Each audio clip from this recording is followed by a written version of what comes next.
What's up, everyone? Live from Las Vegas. This is real. It's not a green screen. We're actually here, and tonight we're doing the show on the road. Welcome to the show. Welcome to the Plumbing Sales Coach. Tonight we're going to be talking about the van, the cleanliness of the van. More importantly, something that really needs to be done on the van. It can keep you from losing tons of money. We're going to talk about that tonight, literally. And I'm not talking about what I usually talk about. We're not talking about the customers see your van and all those kinds of things. Those are equally important. We talk about that all the time, but tonight we're going to be talking about it in a different perspective. And anyways, welcome to the show. Fresh Josh Bearden in the house. Good to see you, brother. As always, Josh is out of Aspen Mountain Plumbing up in the Wyoming. Sorry, Rock Springs. I couldn't think there for a second. Hey, Chris, Robert Avila in the house. Good to see you, brother, as always. And we are here in beautiful Caesar's Palace, Las Vegas, where they do it like nobody else does it. They literally understand the idea of service. In fact, they understand the concept of what we're going to talk about tonight. But before we go too far, let's make sure we do some house cleaning. Make sure we get you subscribed to the show. If you're not subscribed to the show, you didn't know you could get subscribed to the show, just simply type subscribe into the comments. And what will happen is that you will get a message from Messenger to verify you're a human, respond to that messenger, and that will complete the process. You'll be subscribed to the show. You'll get alerts every time we go live with links to the show. No advertising, no spamming you, trying to sell you nothing. Raylene says, whoop, whoop, Vegas in the house, Vegas in the house.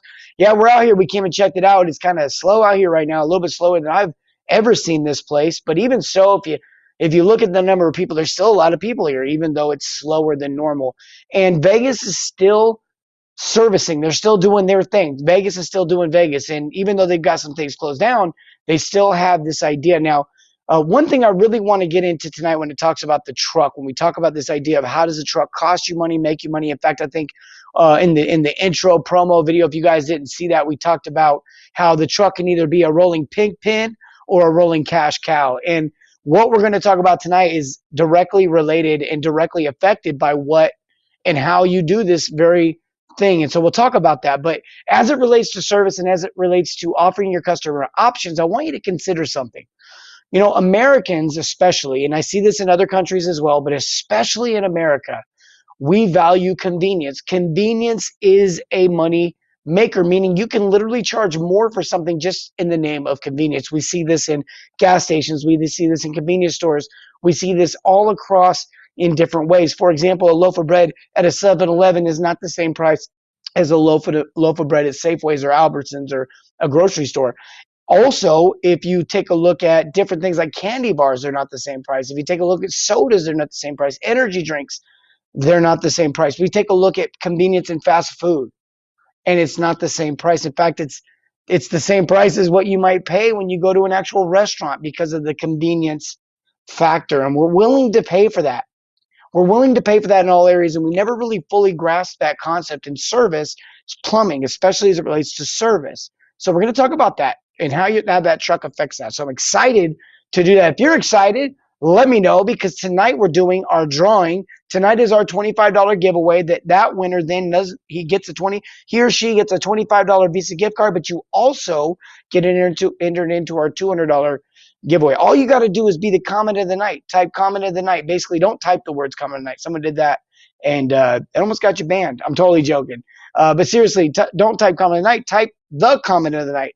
Give us some valuable feedback. Do something to increase the show, enhance the show, help other people out there in the trade. Ask questions. Sometimes a good question can get it, because it can get me on a rant. And so make sure that you really grasp this idea. He says, hi, Dale, you're a top fan. Dale, you're a top fan. Good to see that. For those top fans out there, we got something coming. Come the Fresh Force. Really locking and loading on these things. We gave away one of our new tumblers on the last show. We're going to be giving away more stuff. But tonight we're giving away a $25 Visa gift card for that comment of the night. So add value to the show. Ask a great question. and we will get you into the drawing. And once you're into the drawing, that will happen tonight. You'll get the $25 Visa gift card. If you win that, you get that. Plus, you get entered into the $200 gift card. And I think this is week 2 of that, meaning you'll be the second entry. We do 4 or 5 entries, and then we do a drawing. So, boom, shaka laka laka boom. I don't know. In the name of Vegas, since they're not doing shows, I'll be the show. I'm sure the fine folks over here that are staying in one of these hotel rooms back in that tower are probably looking down going, what in the world is going on down in that room? He's got lights. He's got cameras. Well, we're doing a show. And we're live. We're on the road. So anything can happen. All right, so let's do this thing. Tonight we're talking about this idea of the truck. We talk about cleanliness. We talk about keeping it clean and keeping it orderly. That's number one. When I was in the Navy, they used our entire life, like our entire personal belongings, has to basically fit into what they call a coffin locker. And you get one little stand-up locker that's about half the size of an old high school gym locker, not even a real locker. No, they're pretty small, and that's where you hang up your shirts. But everything else in your entire life and world goes into this coffin locker. And basically the rack, as they call it, it's a bed. It lifts up like a little opening, like a tripod. I don't know if I can get this on here, if I can kind of do it. It's like that. And inside is what they call a coffin locker. There's compartments, and you got to roll your shirts up and roll your socks up and roll everything up so you can get everything to fit orderly in there. The idea of fitting everything orderly in there and keeping it all organized and clean allowed us to carry more stuff. And considering the Navy was more interested in putting weaponry and missiles and satellites and radars to get those missiles where they wanted them to go, and different styles of missiles and guns and weaponry, they didn't want to spend a whole lot of time on, the 350 sailors that happen to live on this ship and do this thing. So every single day of their life, whatever. Not complaining, just throwing that out there. But seriously, we had to be orderly and compartmentalized, and for good reason. We didn't need a bunch of extra stuff in the way if a flood happened in that compartment, or just different things. So it was really for a lot of different reasons. Also, the ship gets tossed around, and so it secures things. And so there was just a lot of side benefits to keeping it orderly. One of those side benefits in a truck, in a service truck, is the idea of, I'm sorry, I saw that last comment, pen or cash. Yeah, pig pen or cash cow. I love that. It's a great way. Can I steal that? That's a really great way to look at it right there. Pig pen or cash cow. Because if you get it orderly, you get it clean, you get it tidied up, you have room. And when you have room for the right things. Now, I said the right things. I didn't say every single washer and every single fitting and every single different possible thing that you can conceive of coming up in 50 buckets stacked on top of each other. That's not what we're talking about. That's not what we're talking about at all. In fact, the opposite of that. Why? Anyways, the opposite of that. It's not an antique plumbing store. Okay, just understand that. It's a plumbing store on wheels. Convenience is the game here. Giving the customer the ability to get their problem taken care of today. You offering them options, and then actually having the ability to fulfill those options, because you keep the stuff on the truck, the rolling store. Yeah, the tightrope with the coronavirus and everything, and the 6 feet distance, when I had to cross from one end of the hotel to the other end of the hotel. For those that don't know, the promo that went out today, I think my marketing team had a little bit of fun, and they said I might be walking across a tightrope. For those that know me, know that was never a real option. If I don't even like being up on the 24th floor, and so there's that, and we're by the window. But for you, I wanted to give you guys a better shot. I'm not liking what's going on right now. Earthquakes can happen at any time out here, so I'm just throwing that out there. But I will, for you guys, I'll risk it. But seriously, let's get back to this. Cash cow or pig pen, because when you think about having these things on the truck, having the sump pump on the truck, the battery backup on the truck, having the drain machine on the truck, having the gas and electric water heater on the truck, having the softener on the truck, you can fit all this stuff on the truck if you organize and set it up correctly. He says, what? My man fresher than fresh. I know I'm in trouble right now, and he knows why I know I'm in trouble right now. But we'll talk, my homie, my man. I'm going to see you anyways in like 3 weeks. So I had to sneak this one in for my boy over here. It's his birthday, and we had to get one in real quick, just a couple days. Hey, real quick, I want you guys to just stop for a second. Subscribe to the show if you've never subscribed to the show. If you listen to the podcast, type it, send us an email. Let us know that you listen. We got 20-something thousand downloads on the podcast right now. I mean, I know somebody out there is listening to this thing. Send us some emails. Let us know. Also, send us some emails if you want information about training. info@theplumbingsalescoach.com. If you're watching live right now and you want information about training, all you got to do is type the word dominate into the comments, and that will trigger a messenger response. You'll get a message asking for some information, so I can contact you, or Robert can contact you, or maybe even Maggie can contact you, and somebody's going to contact you from our team, and we'll get you the information. I know Barry Ruoff's like, yeah, whatever. I just asked for some information the other day. I promise we're getting that to you. A couple other people we owe calls to. We will get you that information. It's coming. He says you won't even stand up against the window super high up. You know it, and I am right now. And I'm not gonna lie, I'm nervous this whole time. I don't know if you can tell. I'm freaking out. But hey, look, we all got our teach his own. We all got our own fears. Everyone lives their own life. I don't have a mask on. All right, so look, here's what we're really gonna get into. This idea of being able to stock the truck. My niece works for a company called Target. A lot of you have heard of it. She's a merchandiser. They literally have a profession, not just at Target, but in multiple almost every major store that does retail or deals with the customer. They have merchandisers. The idea is to set everything up in a way that kind of gets the customer to see it and see it, for them and that kind of thing. Well, you're the merchandiser in the home. But could you imagine? Because I've been there before, especially right now. We've all been there before, especially right now with coronavirus and how frustrating this is. When we go to the store, we go to the Lowe's, we go to whatever, and we pick out the fridge or the freezer or the whatever, and they don't have it. They've got it out there on the store floor. It's merchandise. I want to buy it. It looks good, and they don't have any. And they don't have any. And then I pick a second one. They don't have any. At some point, I get wore out. I don't want you to come to my house 2 or 3 times. Look, you offered me the tankless. Do you have it on your truck? Can you go get it right now? Is this set up properly? Is this going to be like, well, we have to order it. We have to get it. We have to, it's going to be a week. And I never thought I would say that, because I never ran any business that way, guys. I've literally owned a house cleaning company, construction company. I've ran same plumbing company, but for 2 different owners. I've helped tons of plumbing. Tons of you guys. We've talked, we've done something. I've helped, and I've ran my own service. I'm running my own service company right now, working with you guys. And I do it in the way to make sure that I can give you what I'm offering you at the time that I'm offering it. Doesn't make any sense any other way. Now, sometimes I'll mention things are coming, but I don't officially offer it until it's available. And a lot of you also know I ran a lot of you through free trials before I even offer it, to make sure that the program's good, the training's good, the content's good. Look, service over sales. Service over sales. This is a concept, not a statement. This is a movement, not an idea. This is something that you have to get behind and think about in all aspects of your business. And part of that is convenience. Look, people go to 7-Eleven all the time and they spend $5 on a lunch that could kill you. Sorry, 7-Eleven execs, if you're watching. Or fill in the blank on whatever your favorite convenience store is. I do truck checks before my guys leave, and I hope there's a place on that truck for a water heater, 2 water heaters, gas and electric, ready to roll. Rocket, get in there, get it done, knock it out, make this an hour and a half, 2-hour call, and get the water heater installed correctly. Have the right stuff on your truck so that you can connect to PVC or connect to having a moment. Connect to copper, connect to PEX. Just have the stuff on the truck, the right stuff too, the quality stuff, not the stuff from Lowe's, not the stuff from Sears and your local hardware store. Have the right stuff, stock it up, get it ready, be ready at all times, all the time. You should give the customer their time back. That's worth more to them than your toilet flange repair, than your new toilet offer, than even your tankless. It's time. Most of the time people are buying the tankless because it's a lot longer of a lifespan product, and it makes sense financially, but it also makes sense because you're going to be here for 8 hours, but I won't see you again for this particular problem for a while.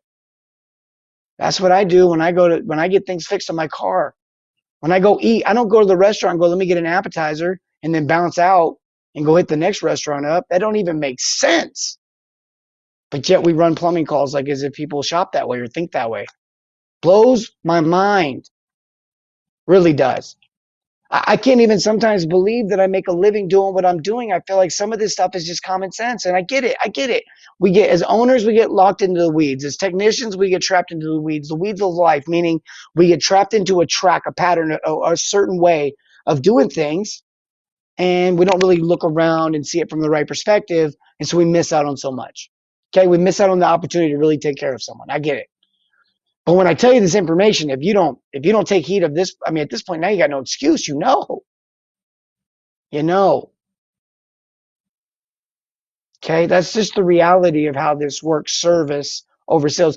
All these people down here, that's Caesar's Palace, the oasis of the gods. They say the pools or whatever they call it. To be honest with you, probably not a big fan of that name. But in either case, it's a pool. And you go down there and you get lost in this world of Vegas. You get lost. In fact, you don't really remember you're in Vegas. You don't really remember that you're in anywhere. You just in the pool. Palm trees, literal like replica, every detail thought out of the Roman days. Quite the scene. Could you imagine if they're like, "Can I get you something to drink?" And I'm like, he says, "Charge your batteries." Could you imagine, Elliot? How are we looking? Are we still having issues? Are we good? We're all good. We're good. We should be good. We're good to go. That's our new cutscene there to Elliot, our boy, the producer. I love that. I love that having a team. Teams make you better. All right, so look, let's talk about what we just said here, okay? Because we get tunnel vision, and we rinse and repeat with every customer. Yeah, I mean, I've told the story about when I worked at CarMax and I sold the most cars anyone's ever sold their first month working there, my first month as it was at that time in life. But what I also talk about is how the next month I only sold 9 cars, which was below probably even some of the lower people's average standards. And I couldn't figure out what was wrong. And I was like, man, I'm taking all the customers, I'm doing all the things. My close rate was way down. I asked the manager, this guy Matt Nichols, who was a previous top sales rep who had become a manager, and I said, what am I doing wrong? He said, well, here, walk. I'm going to be the customer. Walk me through what you do. And so I'm walking him through the thing. Boom, boom, boom. CarMax was kind of famous for teaching their employees the 9-step process at that time, anyways. And so I get to step 5 and I'm skipping it. And what was so amazing is that when he pointed that out to me, I went back to that. My one thing changed everything. But I couldn't see it for myself. I needed someone to show it to me. And look, I'll put myself up against anybody, but we all are coachable. We can always learn, and we can remember things, get reminded some things, get told some things we already know, but we hear it from a different perspective or something, and it clicks and it reminds us, and we go back into the old way of doing the right way, and then boom, we're back on track. And that's all we need. That's why we do the show. That's why we do the training. That's why I do the coaching. That's why I do it all. I like that guy, Elliot, Dale says. Yeah, he's a fan favorite. He's a local fan favorite. Like when the local basketball team, like the Pacers, wherever you're at, they have that one guy that like the rest of America's never heard of, but the whole town loves him. Well, not Elliot. He's a national favorite. That's who that guy is. Everyone loves him. Everyone loves him. Raymond's even jealous. If you guys watch that show, you get that joke. All right, so tonight we're talking about this concept of, um, look, your truck has to be stocked, and it's got to be stocked with the right stuff. Could you imagine if Walmart only had broccoli, half gallons of milk? Oh, wait, that was just not that recent. No, I'm joking. But half gallons of milk, 2 rolls of toilet. Wait, that one's not that recent. But what if they only had like just the smaller, the minor, the stuff that doesn't really make them any money, doesn't really help you out? What if you went to Olive Garden tomorrow and all they had was appetizers? Well, what if you get what I'm saying? Because that's what you're driving around with that broke fix mentality of just having nuts and bolts and a couple of this and a couple of that. It's like you got what? No, no, no, no. You got to have the right stuff on your truck. Be able to allow these customers to make the decisions so that you can offer the options and be prepared to solve it. Half the time people say yes because you can do it now, even if you're overpriced. I'm not recommending that because they won't call you back. But if you can give people good value, you can solve their bigger problems and you have the stuff there, or you can get it there as quickly as possible. Oh my goodness. Customer experience goes out of the roof. the customer experience goes out of the roof. And you get an opportunity to take care of someone. You not only get an opportunity to take care of them, but they get an opportunity to, again, take an expense and turn it into an investment. I always say that, say it over and over again. Anytime you can help a customer take an expense in any industry you're in, I don't care what you do. If you can take an expense or a negative and turn it into a positive or an investment, my goodness, whatever you do is worth twice as much as you used to think it was worth, just from the simple fact of that. And that's a made up number because they say 78.3 stats. That's 78.3 percent. I think 78.3. Yeah, percentage of all stats are made up on the spot. So in either case, yeah, like that's gonna double things for you. But seriously, and all jokes aside, you get the point. You see how that works. An empty truck is like Vegas pool with no water. Bingo. Man, that's a really good way of saying it. It's a really good way of saying it. But like, could you imagine if they dealt a hand of 21 to someone and they put 200 bucks in the little circle and then they dealt it out and the guy got a 21 and he's like, oh, this is so awesome. I love my life.